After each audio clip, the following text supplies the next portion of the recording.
Connaissez-vous le Rubik's Mixing Cube ? Tout démarre avec le Rubik's Cube. Véritable phénomène des années 80, ce petit cube est l'un des jouets les plus populaires du monde, avec plus de 400 millions d'exemplaires vendus. Un jeu tellement populaire qu'il a peu à peu donné lieu à des compétitions. Parce que résoudre un Rubik's Cube, c'est bien, mais le résoudre vite, c'est mieux.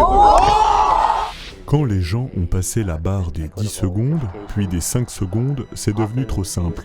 Il a fallu se réinventer. Après toutes sortes de compétitions pour challenger cette rapidité toujours croissante et l'invention de nouveaux formats de plus en plus compliqués, c'est un Américain qui a trouvé la solution au début des années 2010, faisant passer le Rubik's Cube dans une nouvelle ère. Nous, notre truc aux États-Unis, c'est de casser. C'est culturel. On casse des gueules, des pays, la planète et même l'espace. Alors je me suis dit, pourquoi passer des mois à résoudre un cube alors qu'il suffit de le détruire ? Le Rubik's Mixing Cube était né, et son concept est très simple. Il suffit de partir d'un cube fini pour le mélanger le mieux possible en un temps record.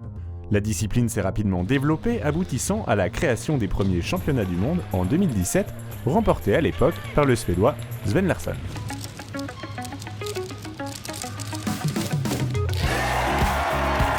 La méthode Friedrich ne s'applique pas au Mixing Cube.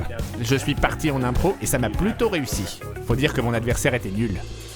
Depuis, le phénomène a atteint une popularité encore jamais vue dans le monde du casse-tête, puisque le mois dernier, la World Team Mixing Universe, une compétition en équipe regroupant les meilleurs mixeurs de la planète, a rassemblé plus de 85 000 spectateurs.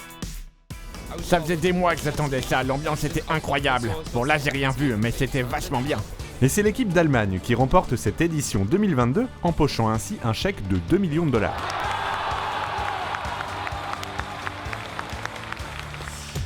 Comme le veut la tradition, les Français se sont fait éliminer dès le premier tour de la compétition. Mais pas d'inquiétude, il reste encore 3 ans pour se perfectionner, puisque le Rubik's Mixing Cube sera au JO de Paris en 2024.